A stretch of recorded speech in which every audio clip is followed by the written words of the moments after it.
सुनिए, आवेशन के विधियों में मुख्य रूप से अपने सिलेबस में कितनी थी? 3 विधियां थी, लेकिन उससे भी ज्यादा पढ़े थे। पहला था क्या? फ्रिक्शन के द्वारा चार्जिंग, घर्षण द्वारा। दूसरा था क्या? चालन द्वारा। और तीसरा था क्या? प्रेरण द्वारा। चालन द्वारा चार्जिंग में आपको बताया था कि जितना चार्ज ट्रांसफर होगा उसका अमाउंट डिपेंड करता है सरफेस एरिया पर, पृष्ठीय सतह पर। तो उस पर देखो क्वेश्चन कैसे कैसे पूछ देता है, कभी कभी एक आध क्वेश्चन देख लेते हैं, उसके बाद फिर से हम लोग आगे बढ़ेंगे। ठीक है, तो आपको कहेगा क्या? कहेगा क्या कि एक चीज ध्यान रखना कि चालन द्वारा जो चार्ज का ट्रांसफर होता है वो थोड़ा सा टाइम लेता है। टाइम टेकिंग प्रोसेस है, नहीं कि चिपका दिए और हटा दिए तो चार्ज बहुत जल्दी ट्रांसफर हो जाता है, ऐसा नहीं। थोड़ा सा टाइम टेकिंग होता है। तो आपको इस पर क्वेश्चन कैसे कैसे पूछेगा, ये देखिए। कहेगा क्या कि एक बॉडी है, और इस बॉडी के बारे में आपको क्या कहेगा कि एक बॉडी है, मान लो ये। ठीक ना? एक बॉडी है, मान लो ये है कोई सा बॉडी। ठीक ना? और इस पर कह देगा क्या कि इस पे जो चार्ज है वो है मान लो, वो है मान लो कितना? +5 कूलम का। कितने का? +5 कूलम। ठीक है। कहेगा क्या कि एक दूसरा बॉडी है, एक दूसरा बॉडी है। कैसा बॉडी?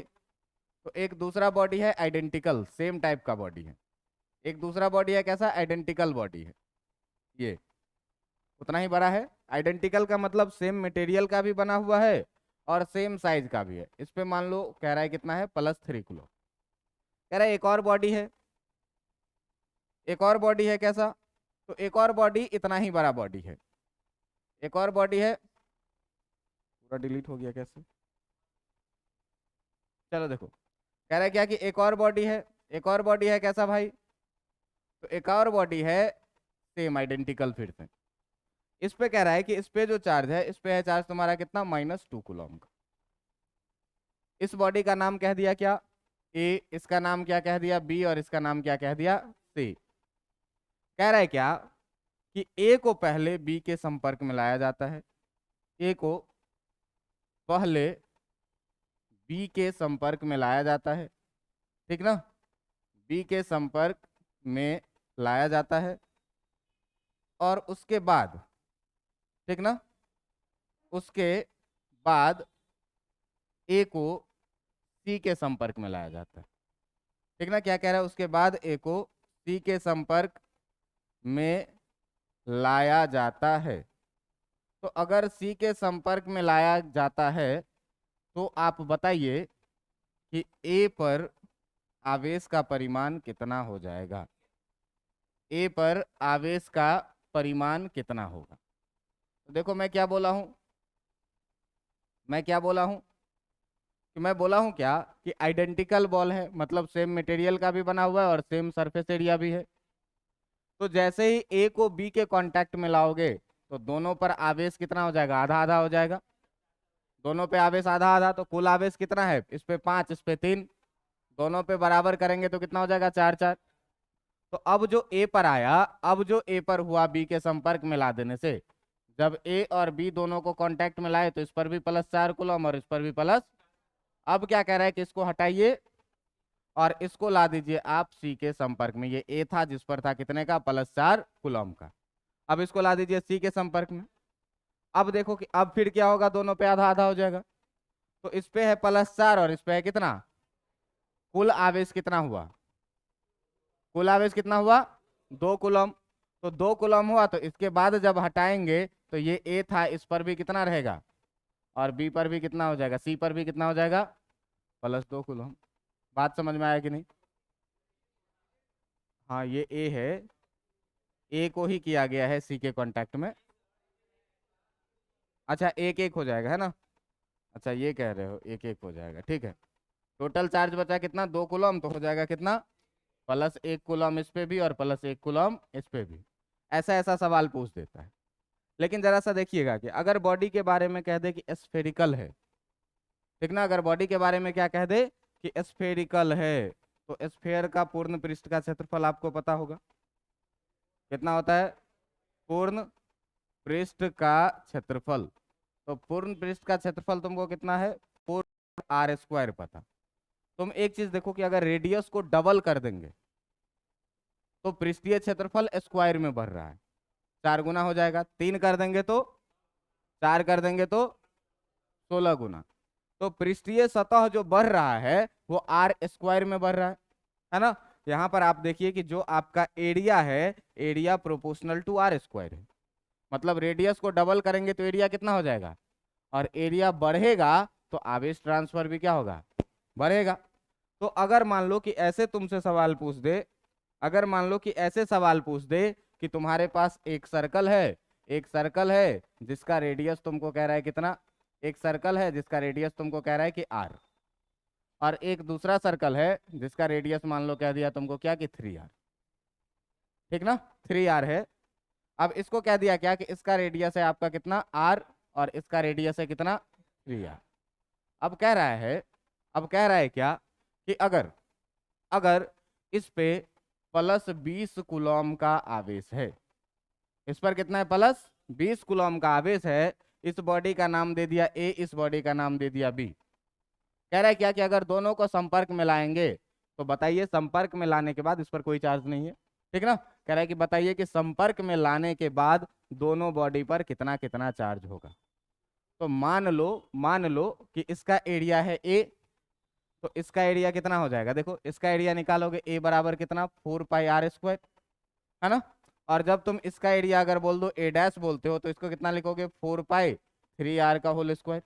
ये हो जाएगा कितना तुम्हारा 4π9r², यानी ये हो जाएगा 9 इंटू 4πr², और 4πr² को ही क्या बोलते हो, मतलब इसका जो एरिया है वो उसके एरिया का कितना है, 9 गुना है।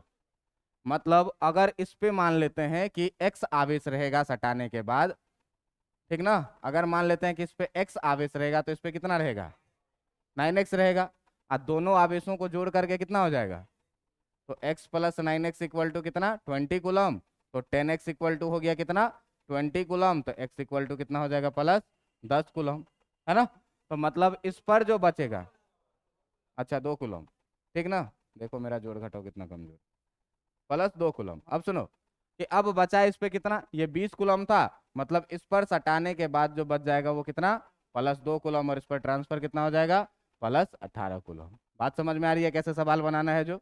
तो सवाल बनाने के लिए जब भी आपसे कहे तो आप सीधे देखिएगा एरिया का। ये भी हो सकता है कि आपको कहे क्या कि एक स्फेयर है और इधर एक क्यूब है, क्यूबॉइड है, घन है, घनाभ है। तो घन और घनाभ का संपूर्ण पृष्ठ का क्षेत्रफल आपको निकालने आता है। देखिएगा जो क्षेत्रफल का अनुपात होगा उसी अनुपात में क्या होगा, चार्ज भी ट्रांसफर होगा, आवेश का भी स्थानांतरण होगा। इतनी बातें समझ में आ रही है कि नहीं। तो ऐसा ऐसा ही सवाल पूछा जाता है, बहुत ही आसान सा सवाल है। हमेशा ये याद रखना कि क्षेत्रफल का अनुपात और आवेश का अनुपात दोनों बॉडी पर क्या रहेगा, सेम रहेगा। क्यों कि पिछले दिन ही बताया था क्या कि पृष्ठीय सतह पर निर्भर करती है आवेश कितना स्थानांतरित। ये छोटा सा घर है, इस पे बहुत सारा चार्ज, एक बड़ा सा घर अलॉट किया तो अधिक आदमी ट्रांसफर कर जाएगा। क्यों कि इससे 9 गुना ज्यादा बड़ा ये घर है ना, सतह है। तो आवेश के लिए जब भी बात करेंगे तो सतह पे ही आवेश रहेगा, और सतह पे आवेश रहेगा तो कितना गुना, जितना गुना एरिया होगा उतना गुना ट्रांसफर होगा। अब स्फेयर दे देगा तो स्फेयर का एरिया निकालो, कहीं पर घन घनाभ दे दिया तो घन घनाभ का क्षेत्रफल निकालो, देख लो कितना गुना है, उस हिसाब से आवेश बंटवारा हो जाएगा। बात समझ में आ रहा है कि नहीं, यहाँ पर दिखाए। चलिए अब बेटा आज का एक नया टॉपिक शुरू करेंगे, बहुत ही इंपॉर्टेंट टॉपिक है जिसका नाम है क्या, कूलॉम का नियम, कूलॉम्स लॉ। ठीक है, बहुत ही इंपॉर्टेंट है, बहुत ध्यान से सीखिएगा। आज थोड़ा सा थ्योरी सीखिए, और थ्योरी सीखने के बाद ये है कि आपका कूलॉम्स लॉ, कूलॉम्स लॉ। अब देखो कि इसमें, इस कूलॉम्स लॉ में, इस कूलॉम्स लॉ में तुमको करना क्या है, ये देख लो जरा सा कि ये कूलॉम का नियम कहता है क्या चीज, इस पर जरा सा ध्यान देना कि ये जो है इसको हिंदी में क्या बोलते हैं, कूलॉम का नियम। अब देखिए ये कूलॉम का नियम क्या चीज है। तो कूलॉम के नियम में आप ये बात जानते हैं कि एक समान आवेश एक दूसरे को क्या करती है, विकर्षित करती है, और विपरीत आवेश एक दूसरे को क्या करती है, आकर्षित। तो ये बात है क्या कि हम क्या जानते हैं, हम देखो अभी ये सब लिखना सिखा रहे हैं। हम जानते हैं कि ये पहला क्वेश्चन जो लॉन्ग आंसर में आपका होगा। और इसको सीखिए कि अगर आपसे बोर्ड परीक्षा में पूछ दे तो इसको कैसे लिखना है, ठीक ना, ये सीखना बहुत जरूरी है। हमेशा मैं ये चीज नहीं लिख पाऊंगा, लेकिन मैं एक आध क्वेश्चन में एक आध टर्म में मैं आपको लिख करके मैं दिखा दे रहा हूँ कि एजम्पशन कैसे लिखना है, कैसे सवाल को बनाना है, भूमिका, ठीक ना। तो आप कहिएगा क्या कि हम जानते हैं कि समान आवेश एक दूसरे को क्या करती है, प्रतिकर्षित करती है। समान आवेश एक दूसरे को क्या करती है, प्रतिकर्षित करती है, एक दूसरे को प्रतिकर्षित करती है। प्रतिकर्षित का मतलब विकर्षित करना, विकर्षित ही लिखते हैं, ज्यादा अच्छा है, ठीक ना, विकर्षित करती है। तथा तथा विपरीत आवेश क्या करती है, आकर्षित करती है। तथा विपरीत आवेश आकर्षित करती है। तथा विपरीत आवेश एक दूसरे को क्या करती है, आकर्षित। अब देखो कि जब विपरीत आवेश एक दूसरे को आकर्षित कर रही है, एक दूसरे को आकर्षित कर रही है, तो इस प्रतिकर्षण का, विकर्षण का या आकर्षण का कुछ ना कुछ बल होगा, ठीक ना, कुछ ना कुछ बल से धक्का लगा रहा होगा या कुछ ना कुछ बल से खींच रहा होगा, ठीक ना।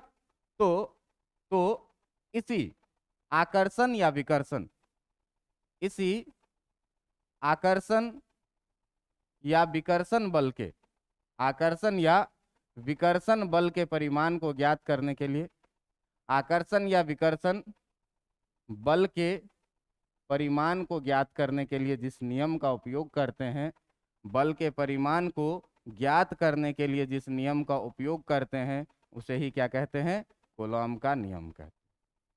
करने के लिए जिस नियम का प्रयोग किया जाता है उसे ही क्या कहा जाता है, जिस नियम का प्रयोग करते हैं उसे ही क्या कहते हैं, कूलॉम का नियम। ये हो गया क्या, इंट्रोडक्शन। का प्रयोग करते हैं उसे कूलॉम का नियम कहा जाता है, उसे क्या कहा जाता है, कूलॉम का नियम। अब देख भाई कि क्या कह रहा है कि सेम चार्ज, सेम चार्ज क्या कहेगा, एक दूसरे को रिपेल करेगा, रिपल्सन होगा। और अपोजिट चार्ज क्या करेगा, एक दूसरे को आकर्षित करेगा। तो रिपल्सन में भी और आकर्षण में भी कुछ ना कुछ बल लगेगा, और उसी बल के परिमाण को ज्ञात करने के लिए जिस नियम का हम लोग उपयोग करते हैं उसी नियम को क्या कहते हैं, कूलॉम का नियम। अब ये नियम क्या है भाई, है ना। तो कूलॉम का नियम का ये था तुम्हारा इंट्रोडक्शन। अब पूछेगा कि ये कूलॉम का नियम है क्या, ठीक ना। तो मान लो कि कहीं पर दो आवेश है, इस दो आवेश में मान लो ये है प्लस Q1 और ये एक आवेश है दूसरा Q2, ठीक है, दूसरा है क्या, Q2। और इस दोनों के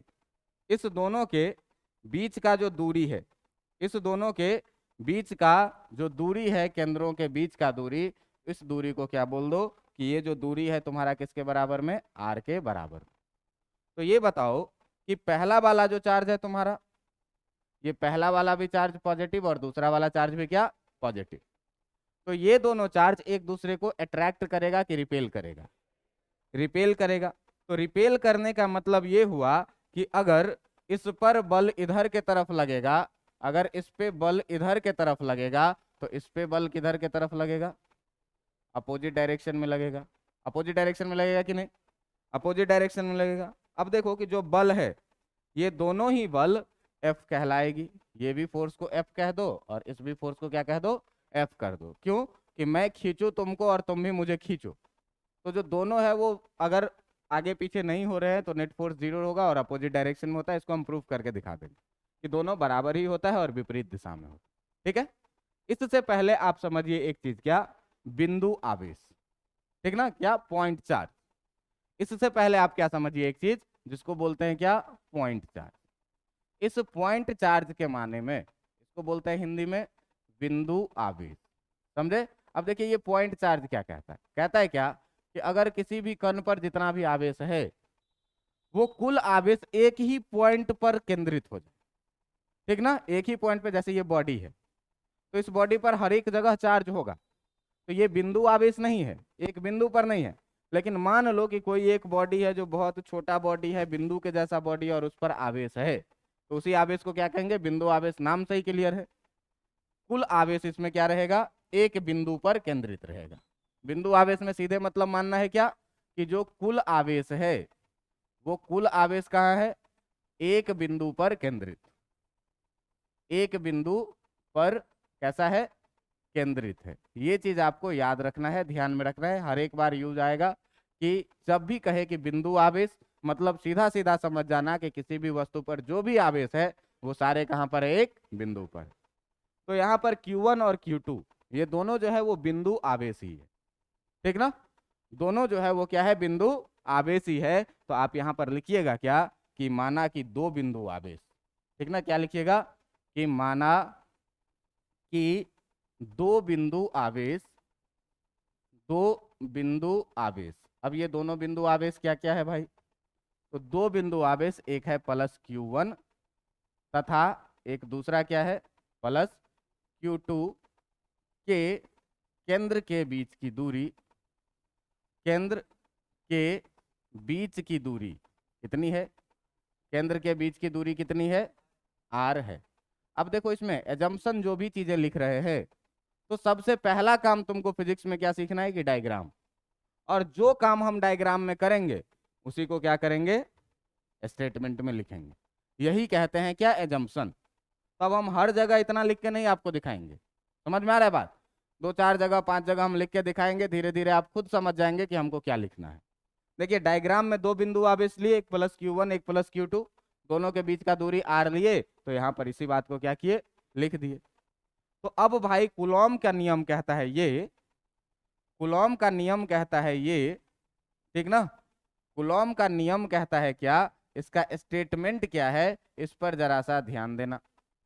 कि कूलॉम का नियम क्या कहता है, कि दो आवेशों के मध्य का आकर्षण या प्रतिकर्षण बल जो होता है, ठीक ना। क्या ये दोनों आवेश है, ये दोनों एक दूसरे को आकर्षित करेगा या प्रतिकर्षित करेगा। तो इसका पहला पॉइंट क्या कहता है, कि दो बिंदु आवेशों, दो बिंदु आवेशों के मध्य का आकर्षण बल, आवेशों के मध्य आकर्षण या विकर्षण बल के मध्य आकर्षण या विकर्षण, इस दोनों को एक साथ अगर कहेंगे, इस दोनों को अगर एक साथ कहेंगे तो इसको कहते हैं क्या, प्रतिकर्षण।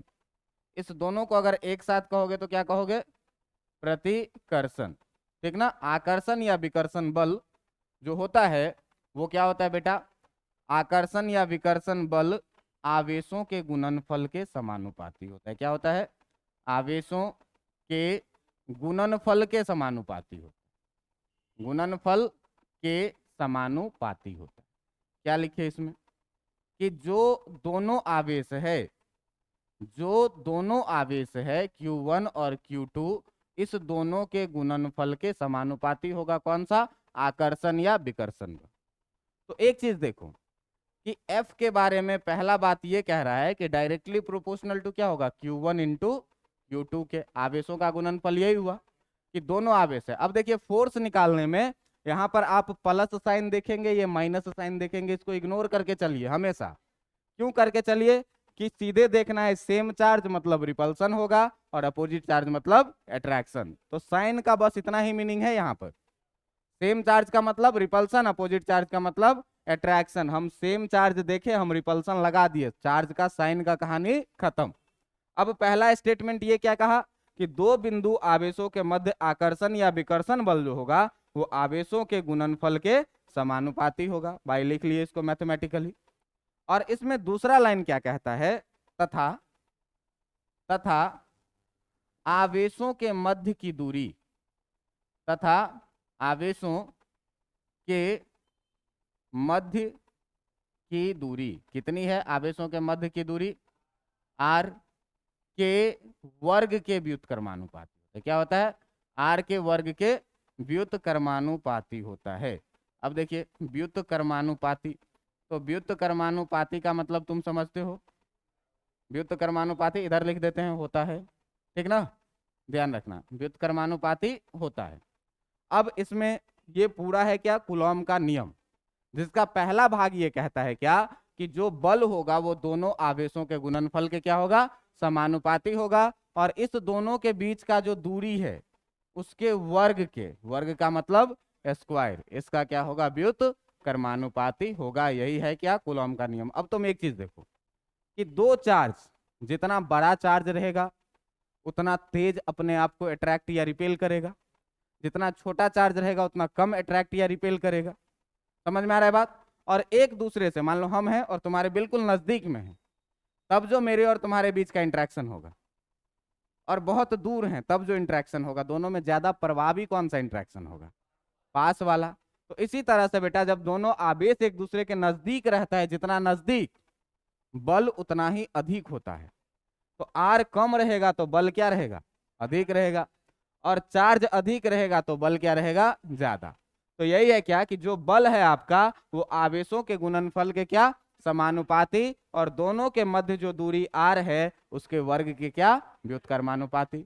अब जरा सा देखो, अगर हम इस दोनों को एक साथ मिला करके लिखें, इस दोनों को हम एक साथ मिला करके लिखें, तो एक साथ मिला करके लिखेंगे तो F proportional to Q1 Q2 by r square लिखेंगे कि नहीं लिखेंगे, लिखेंगे कि नहीं लिखेंगे।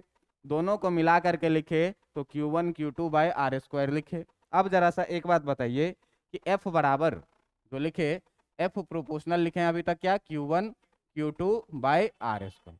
आप जानते हैं कि जैसे ही हम लोग समानुपाती के चिन्ह को हटाते हैं तो कोई ना कोई एक कांस्टेंट आता है, जानते हैं कि नहीं।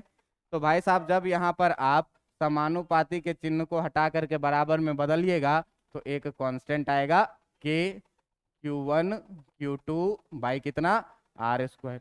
अब जरा सा ये बात तो सर पता है, इतना चीज तो हम समझ गए। अब जरा सा बात करके के बारे में जाने, है ना।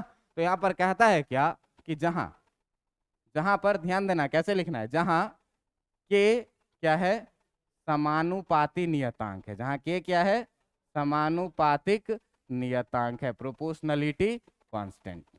क्या है, प्रोपोर्शनलिटी कांस्टेंट, समानुपातिक नियतांक है। अब सर इस के का कुछ ना कुछ वैल्यू होगा, है ना।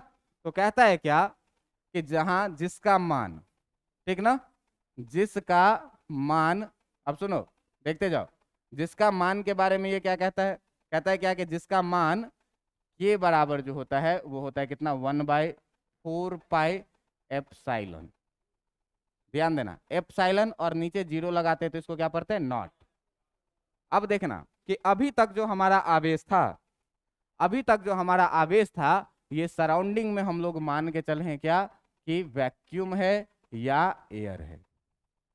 अभी तक जो हम मान के चले हैं वो क्या, कि जो आवेश के चारों तरफ का जगह है वो क्या है, या तो हवा है या तो क्या है, निर्वात है। समझ में आ रहा है बात। लेकिन एक चीज सोचो कि बेटा अगर ये दो आवेश है, इस दोनों आवेश के बीच में हम लकड़ी रख दें तो क्या ये बल प्रभावी होगा कि नहीं होगा, बल कमजोर पड़ जाएगा। चुंबक कभी लगा के देखो, डायरेक्ट चिपकाओ फट चिपक जाता है, और बीच में हाथ लगा दो अब कम चिपकेगा। तो बीच में अगर कोई स्ट्रांग मीडियम हम लोग रख देते हैं तो स्ट्रांग मीडियम रखने से इस बल का परिमाण क्या होता है, घट जाता है। समझ रहे हैं बात।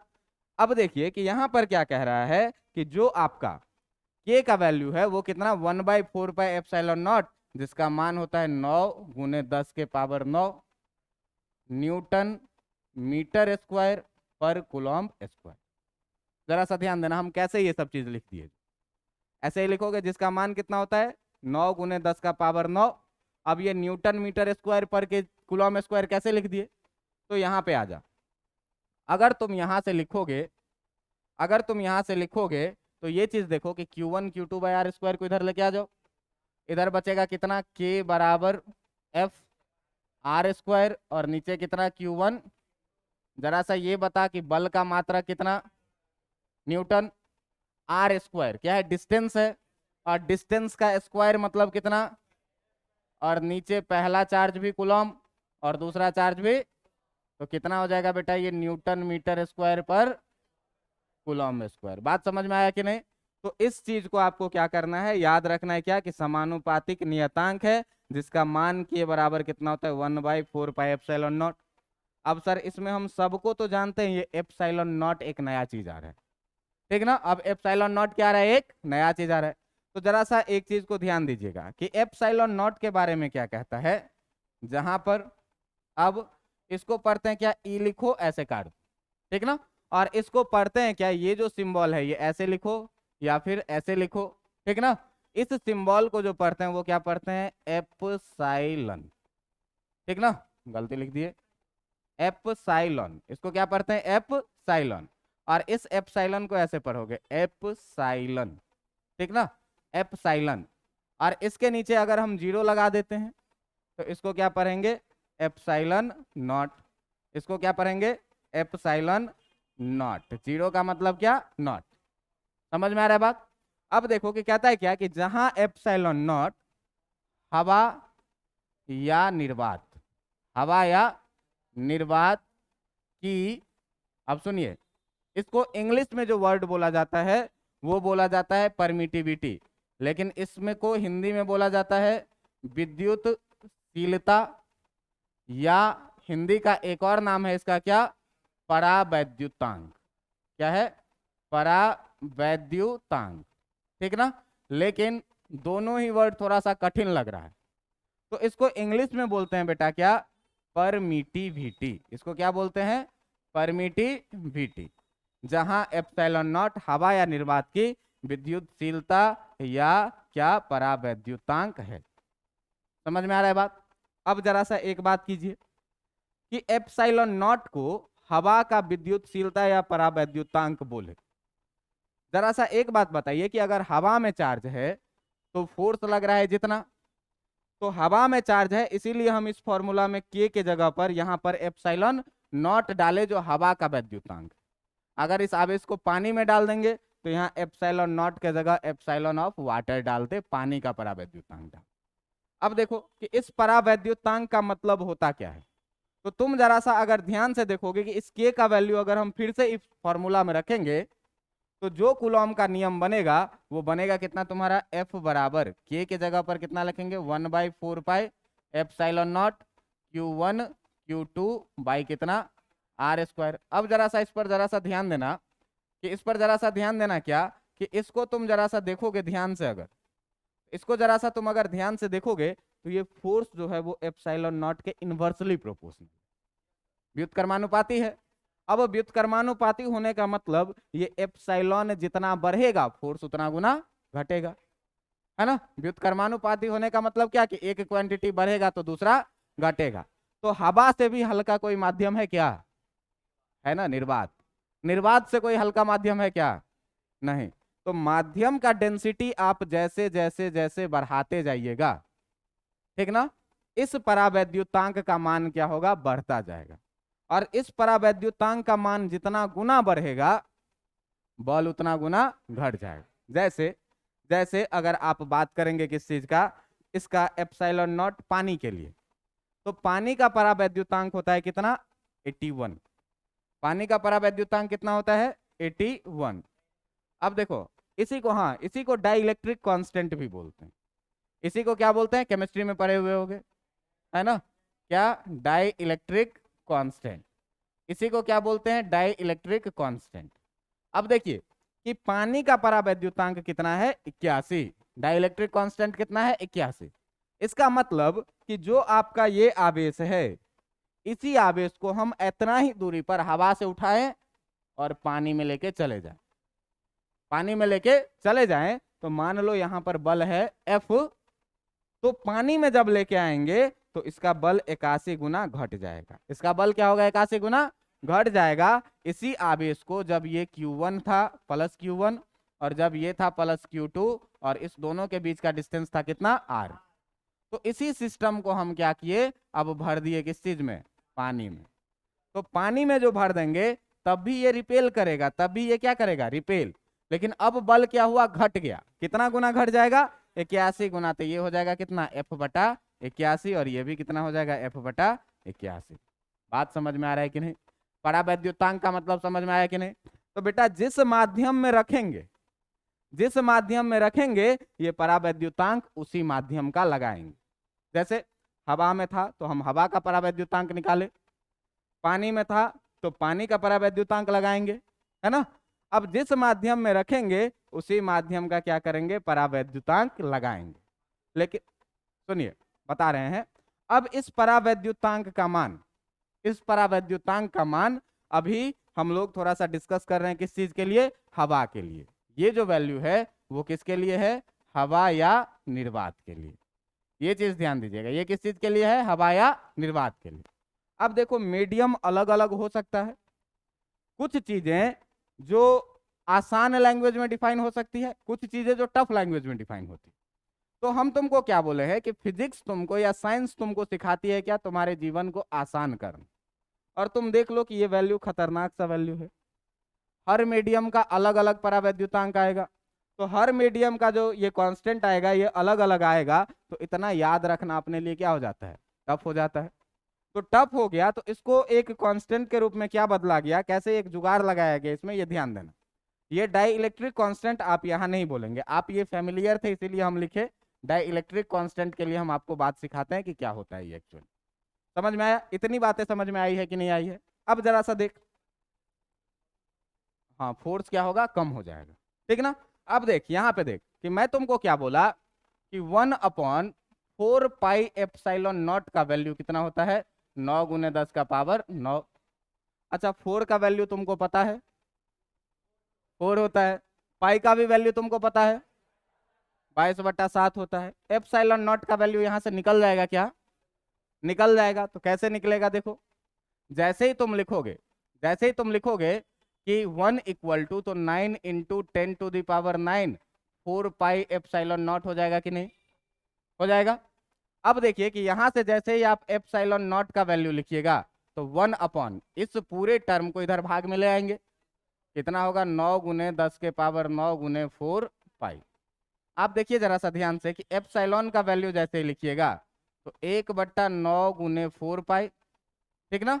गुने 10⁻9 ऊपर जाएगा तो इसका तुम वैल्यू डाल के 3.14 डाल के तुम वैल्यू देख लेना कि इस एप्सिलॉन नॉट का जो वैल्यू आएगा वो एप्सिलॉन नॉट का वैल्यू आएगा तुम्हारा कितना, 8.85 × 10⁻⁻12। कितना आएगा, 8.85 × 10⁻⁻12। अब इसका मात्रक क्या लिखेंगे, अब इसका मात्रक क्या लिखेंगे, तो देखिए के बराबर लिखे थे कितना, ध्यान दीजिएगा, के बराबर लिखे थे कितना, 1/4 पाई एप्सिलॉन नॉट। के ना लिखे, के बराबर 1/4 पाई एप्सिलॉन नॉट। और के का मात्रक हम लोग कितना लिखे थे, न्यूटन मीटर स्क्वायर पर कूलम्ब स्क्वायर। इसका मतलब जो के का मात्रक होगा वही मात्रक इसका भी होगा, वही मात्रक इसका भी होगा। अब जरा सा ध्यान देना कि 1 और 4 पाई ये तो कांस्टेंट नंबर है, मात्रक विहीन राशि है। 1 और 4 पाई का तो कोई मात्रक नहीं होगा, मतलब ये जो मात्रक होगा ये 1/एप्सिलॉन नॉट का मात्रक होगा, होगा कि नहीं। और 1/एप्सिलॉन नॉट का मात्रक होगा, दोनों तरफ पलट दो, है ना। जब दोनों तरफ पलट दोगे तो एप्सिलॉन नॉट का मात्रक कितना मिलेगा तुमको, कूलम्ब स्क्वायर पर न्यूटन मीटर स्क्वायर, है ना। तो इसका जो वैल्यू लिखेंगे वो क्या लिखेंगे, कूलम्ब स्क्वायर पर न्यूटन मीटर स्क्वायर।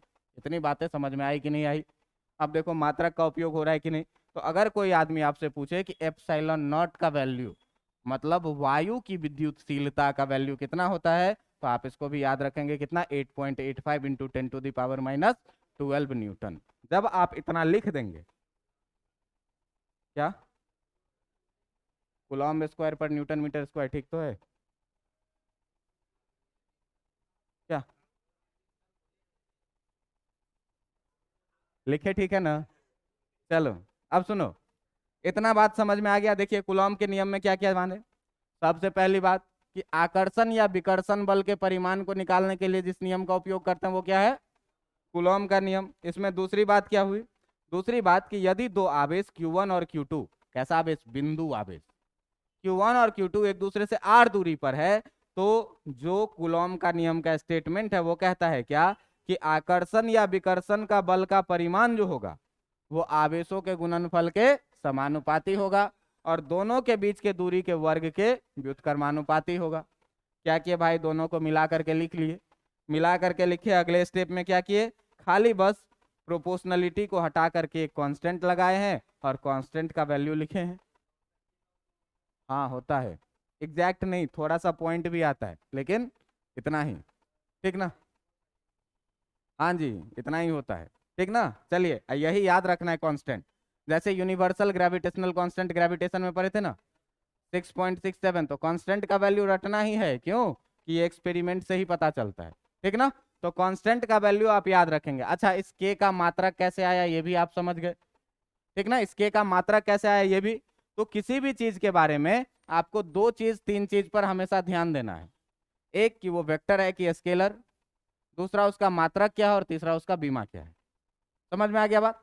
अब देखो भाई कि यहां तक जो हम लोग बात किए हैं वो किसके लिए, एप्सिलॉन नॉट के लिए बात किए हैं। और यहां पर हम लोग ये भी निकाल चुके हैं कि जो एप्सिलॉन नॉट का वैल्यू होगा वो कितना 8.55, ये 85 लिखे हैं, 8.85, 8.85 इंटू 10⁻⁻12 क्या कूलम्ब स्क्वायर पर न्यूटन मीटर स्क्वायर। ये भी वैल्यू लिख लिए, इतना चीज का पता चल गया। कैसे निकाले भाई, तो मैथमेटिकली निकाले। अब तुमको क्या बोले कि जो ये एप्सिलॉन नॉट है तो जिस माध्यम में हम रखेंगे उस माध्यम का परमिटिविटी रखेंगे, उस माध्यम का विद्युतशीलता रखेंगे। अच्छा जरा सा एक चीज देख लीजिए कि अगर ये एप्सिलॉन नॉट है तो एप्सिलॉन नॉट है तो हम लोग देखें क्या कि जो के है इसका मात्रक कितना है भाई, के का मात्रक देख रहे हैं क्या, ये है न्यूटन मीटर स्क्वायर पर कूलम्ब स्क्वायर। इतना बात तुमको पता है। अच्छा, और एप्सिलॉन नॉट का जो हम लोग मात्रक देख रहे हैं, एप्सिलॉन नॉट का जो हम लोग मात्रक देख रहे हैं, ये मात्रक है कितना, कूलम्ब स्क्वायर पर न्यूटन मीटर स्क्वायर। अच्छा जरा सा इसका बीमा लिखने का प्रयास करते हैं। जरा सा देखो तो ये न्यूटन जो है वो बल है क्या, तो अगर ये बल है तो बल का बीमा तो तुमको याद ही होगा, MLT-। अच्छा मीटर स्क्वायर मतलब लंबाई का स्क्वायर है, तो लंबाई का स्क्वायर है तो भाई साहब ये भी तुमको याद ही होगा, है कि नहीं। और नीचे कूलम्ब क्या है, आवेश है, तो आवेश का बीमा भी तुमको क्या होगा, याद होगा, AT। और इस AT का क्या, जरा सा इसको सॉल्व करो। देखो यहाँ M अकेले है, यहाँ L2 और यहाँ L1, कितना हो जाएगा, और T, और नीचे जरा सा देखो A² T² हो जाएगा क्या, हो जाएगा ना। अब जिसको ऊपर ले जाइए, तो ऊपर ले जाइएगा तो ये M ही रहेगा, L3 T का -2 और ये T जाएगा तो एक और -2, और ये A2 भी ऊपर जाएगा तो A भी कितना, मतलब भाई साहब निकल के आ रहा है कितना, ML3 T का -2 और -2 कितना, और A का कितना।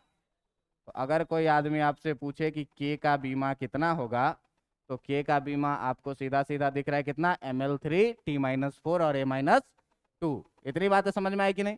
अच्छा जरा सा एप्सिलॉन नॉट का मात्रक को देखिए, तो इसका रिवर्स है, इसका इनवर्स है, तो इसका इनवर्स है। तो अगर आपसे कोई कहे कि एप्सिलॉन नॉट का बीमा क्या होगा, तो खाली इसमें जिसका साइन प्लस है उसको माइनस कर दीजिए, जिसका माइनस है उसको साइन बदल दीजिए, तो इनवर्स हो जाएगा। तो साइन बदल के जब इनवर्स करेंगे तो कितना, M का पावर 1 है तो यहाँ कितना, L का पावर 3 है तो कितना, T का पावर -4 है तो, और A का पावर -2 है तो। समझ में आया कि नहीं आया। तो कैसे डायमेंशन लिखना है एप्सिलॉन नॉट का और कैसे डायमेंशन लिखना है कांस्टेंट का, ये चीज आपको समझ में आया कि नहीं। अब देखिए कि कूलॉम का नियम अगर हम लोग हवा के लिए बात किए तो F बराबर निकल के जो आया वो F बराबर निकल के आया 1/4 पाई एप्सिलॉन नॉट, है ना, 1/4 pi epsilon naught Q1 Q2 by R²। अब देखो कि हम तुमको बोले कि यहां हम लोग बात कर रहे हैं किस चीज का, हवा का, तो हवा का बात कर रहे हैं तो परमिटिविटी हवा का रख रहे हैं जिसको एप्सिलॉन नॉट बोलते हैं। अगर मान लो कि जो तुम्हारा आवेशों का सिस्टम है, जो तुम्हारा आवेशों का सिस्टम है, आवेश का सिस्टम है क्या, Q1 Q2 R डिस्टेंस पर।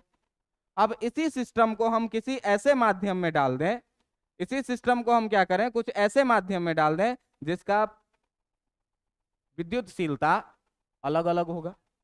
तो अलग होगा तो मान लो इसी सिस्टम को क्या किए, +Q1 और +Q2 जो एक दूसरे से R दूरी पर स्थित थे, अब इसको हम किसी माध्यम में डाल दिए जिसका परमिटिविटी के बारे में पता है कि कितना है इसका परमिटिविटी, एप्सिलॉन M। कोई दूसरा मीडियम है, हवा के जगह पानी हो सकता है, लकड़ी हो सकता है, कोयला हो सकता है, कागज हो सकता है, कोई दूसरा मीडियम है। अब इसका क्या मान लिया हम लोग कि विद्युतशीलता कितना है, एप्सिलॉन M। तो किसी माध्यम के लिए किसी माध्यम के लिए, कैसा माध्यम, तो किसी माध्यम के लिए जिसका विद्युतशीलता कितना हो, सुनिए ध्यान से देखिए, जिसका विद्युतशीलता एप्सिलॉन एम है, ठीक ना, जिसका विद्युतशीलता कितना है, एप्सिलॉन एम, माने कि कोई दूसरा मीडियम है जिसका विद्युतशीलता कितना है, एप्सिलॉन एम, तो उसके लिए जो कूलॉम का नियम लिखोगे, एफ बराबर कितना, 1/4 पाई, 4 पाई। अब ध्यान से देखना कि 4 पाई हवा में था तो हवा का विद्युतशीलता लिखे, अब किसी मीडियम में आ गया तो उसका विद्युतशीलता लिखेंगे कितना, एप्सिलॉन एम। कहानी वही रहेगी क्या, Q1 Q2 कितना, R²। अब जरा सा देखो कि अलग अलग माध्यम के लिए एप्सिलॉन एम बदला तो ये पूरा कांस्टेंट बदल जाएगा, ये पूरा कांस्टेंट बदलेगा, लेकिन 4 पाई क्या बदलेगा, खाली ये बदलेगा, एप्सिलॉन नॉट और एप्सिलॉन एम। लेकिन देखो कि डाटा टफ होने लगा, तो तुम देखते थे क्या कि अगर पढ़े हुए हैं कभी आपेक्षिक घनत्व, पढ़े हुए हैं ना, नहीं पढ़े हैं, 8वीं क्लास में तो पढ़ना है, किसी माध्यम का घनत्व बट्टा 4 डिग्री सेल्सियस पर पानी का घनत्व, पढ़े हुए हैं ना। अब देखो होता क्या चीज है ना कि घनत्व हर माध्यम का, सुनो, माध्यम कितने हैं इस दुनिया में, अनंत माध्यम है, और हर माध्यम का घनत्व क्या है, अलग अलग है।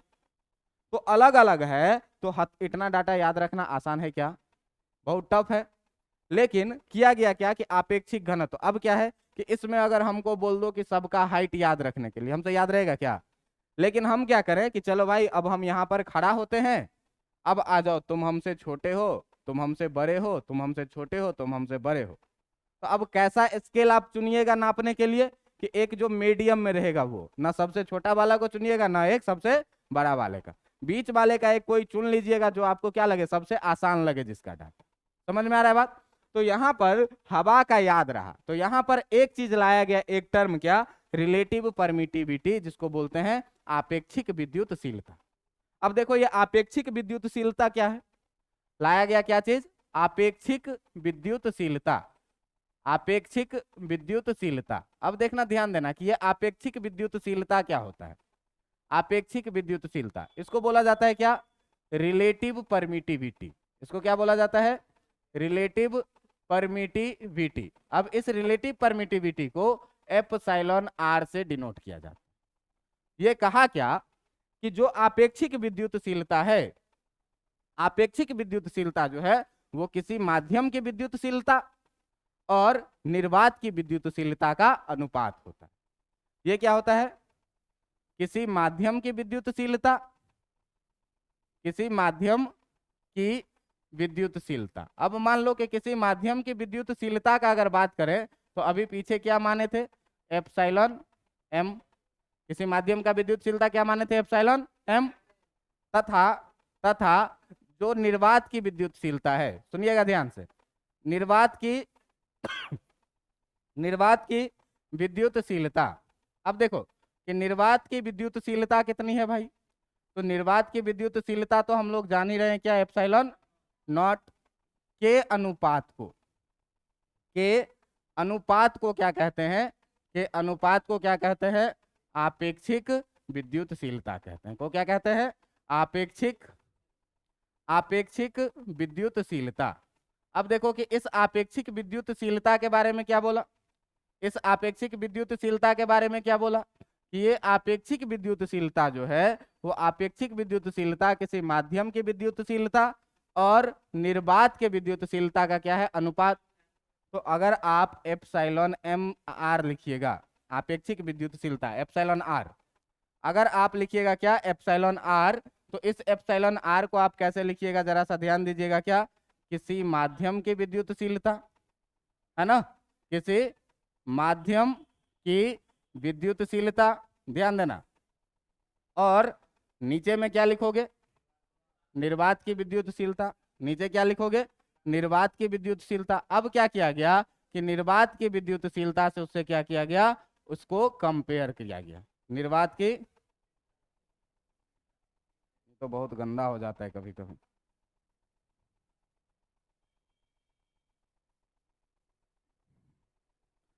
एक तो ऐसे ही लिखने में कठिन है, दिमाग लगा दिए नहीं सर। अब सुनो, निर्वात की विद्युतशीलता, अब देखो क्या है भाई कि एप्सिलॉन आर किसी माध्यम की विद्युतशीलता कितना, एप्सिलॉन एम, और निर्वात की विद्युतशीलता कितना, ये याद रहेगा कि नहीं रहेगा। अब जरा सा ध्यान से देखो कि अगर यहाँ से एप्सिलॉन एम लिखें तो एप्सिलॉन नॉट को इधर भेजो, कितना हो जाएगा epsilon naught into epsilon r. अब देखो कि 10 का पावर वाला टर्म कटने लगेगा यहाँ से, तो डाटा क्या हो जाएगा, आसान हो जाएगा। आसान हो जाएगा तो याद रखना आसान रहेगा। अब देखो कि जो कूलॉम का नियम हम लोग पढ़े थे, अब जो कूलॉम का नियम पढ़े थे किसी माध्यम के लिए, वो क्या पढ़े थे, F equal to 1/4 pi epsilon m Q1 Q2 by कितना आर स्क्वायर। तुम बताओ कि पीछे से हम एप्सिलॉन आर एम के जगह पर, एप्सिलॉन एम के जगह पर 4 pi epsilon naught into epsilon r लिख सकते हैं कि नहीं लिख सकते हैं, लिख सकते हैं। जब लिखेंगे तो Q1 Q2 by r square लिखेंगे कि नहीं लिखेंगे। अब देखो, अब देखो यहाँ पे, अब जो एप्सिलॉन आर तुम पढ़े थे, जो एप्सिलॉन आर पढ़े थे, इसी को बोलते हैं क्या, डाई इलेक्ट्रिक कांस्टेंट।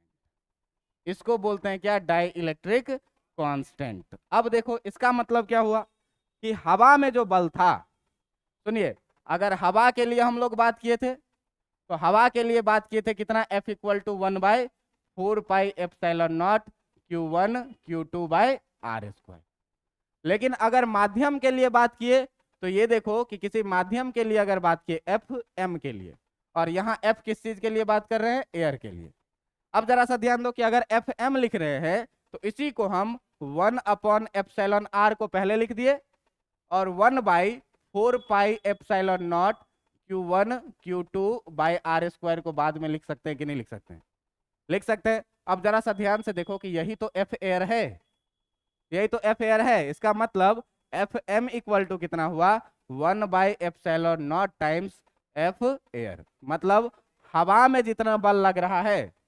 अच्छा यहाँ पे एप्सिलॉन एम आए, यहाँ पे कितना आएगा एप्सिलॉन आर। अब देखिए ध्यान से कि मतलब हवा में जितना बल लग रहा है उसका एप्सिलॉन आर टाइम्स इस मीडियम में लग रहा है। बात समझ में आई कि नहीं। अब इसी को क्या बोलते हैं, डाइलेक्ट्रिक कांस्टेंट। तो पानी का डाइलेक्ट्रिक कांस्टेंट है 80, एप्सिलॉन फॉर वाटर जो है, ठीक है ना, एप्सिलॉन आर फॉर वाटर जो है वो कितना है 80 या 81, मान के चलते हैं 81, 81। इसका मतलब क्या हुआ कि हवा में अगर 81 न्यूटन का फोर्स लग रहा है तो यही चीज पानी में कितना लगेगा, पानी में कितना लगेगा, इसका 1/81वां भाग, यानी कि कितना 1 न्यूटन। बात समझ में आई।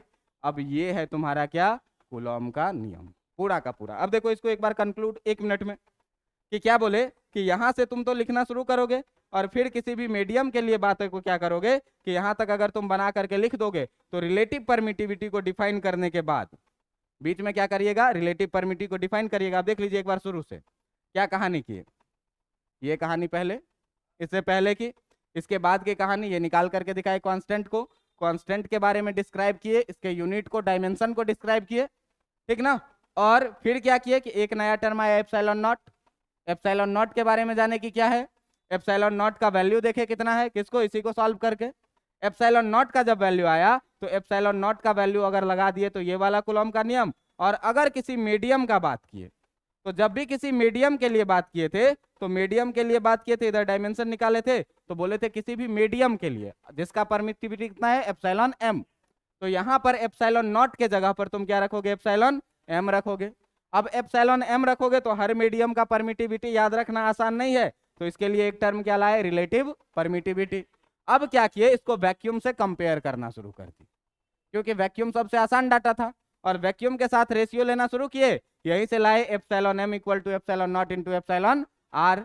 अब एप्सिलॉन एम के जगह पर यहाँ क्या किए, epsilon naught into epsilon r को पुट कर दिए, हो गया कूलॉम का नियम पूरा प्रूफ। तो शुरू से इतना तक अगर लिख दोगे तो 5 नंबर मिल जाएगा।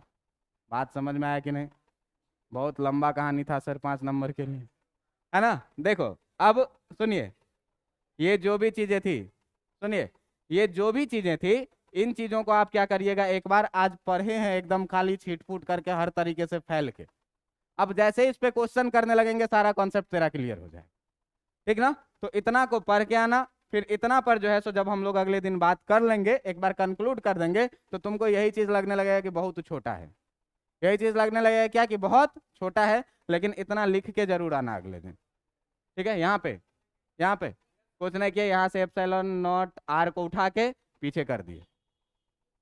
ठीक ना, एप्सिलॉन आर को उठा के क्या किए, पीछे कर दिए। अब कितना बचा, 1/4 pi epsilon naught Q1 Q2 by r square. देखो उधर हवा वाला बात है कि नहीं, बुझाया? चलो ठीक है।